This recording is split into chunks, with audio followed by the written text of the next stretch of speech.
আসসালামু আলাইকুম। Automotive theory BD page বা চ্যানেল যেখান থেকে ভিডিওটি দেখছেন আপনাকে স্বাগতম জানাচ্ছি।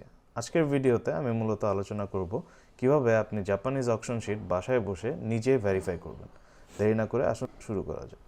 তো এই প্রসেসটির জন্য প্রথমে আপনার ফোন বা ল্যাপটপ বা ডেস্কটপ থেকে ব্রাউজারে গিয়ে গুগলে অকশন শিট ভেরিফিকেশন লিখে সার্চ দিবেন। দেন যে প্রথম বা সেকেন্ড যে লিঙ্কটা থাকবে এটাতে আপনি ঢুকতে পারবেন। ঢুকে আপনার গাড়ির যে চ্যাসিস নাম্বারটা সেটা আপনি এখানে লিখে সার্চ দিবেন সার্চ বারে। দেন দেখবেন যে ফার্স্টের দিকে যে চ্যাসিসটা কোডটা মিলবে সেটার সাথে আপনার গাড়ির মডেল, কালার, প্যাকেজ এগুলো মিলাবেন। দেন যদি মিলে যায় ডান পাশের যে বাই বাটনটা আছে এটাতে ক্লিক করবেন। ক্লিক করার পর দেখবেন যে আপনার কাছে কিছু ইনফরমেশন চাবে।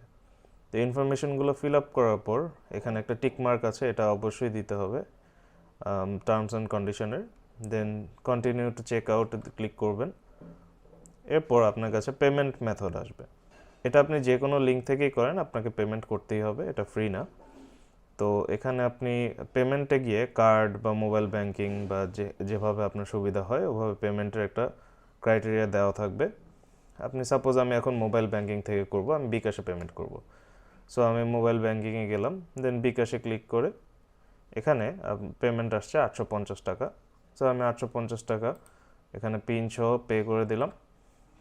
তো পেমেন্ট করা কমপ্লিট হওয়ার সাথে সাথেই দেখবেন কয়েক সেকেন্ডের মধ্যে ব্রাউজারটা লোড হয়ে যেই চ্যাসিসটা আমি ভেরিফাই করতে দিয়েছি সেটা ট্রু রিপোর্টটা চলে আসবে। এই যে চলে আসছে, এই গাড়িটা আমি অকশন শিট ভেরিফাই করেছি। আমি চাইলে এটা একটা পিডিএফ কপি এখান থেকে সেভ করে রাখতে পারবো। আবার চাইলে আমার অলরেডি মেইলে এটার লিঙ্কটা চলে আসছে, আমি মেইলে ঢুকে এই লিঙ্কে ঢুকে আবার পুনরায় এই পেজটা লোড করতে পারবো যতবার ইচ্ছা। তো এইভাবেই বাসায় বসে আপনি অকশন শিট ভেরিফাই করতে পারবেন নিজেই। আশা করি ভিডিওটা ভালো লাগলে আপনারা সাবস্ক্রাইব করবেন, লাইক দিবেন, সাথেই থাকবেন। ধন্যবাদ। আসসালামু আলাইকুম।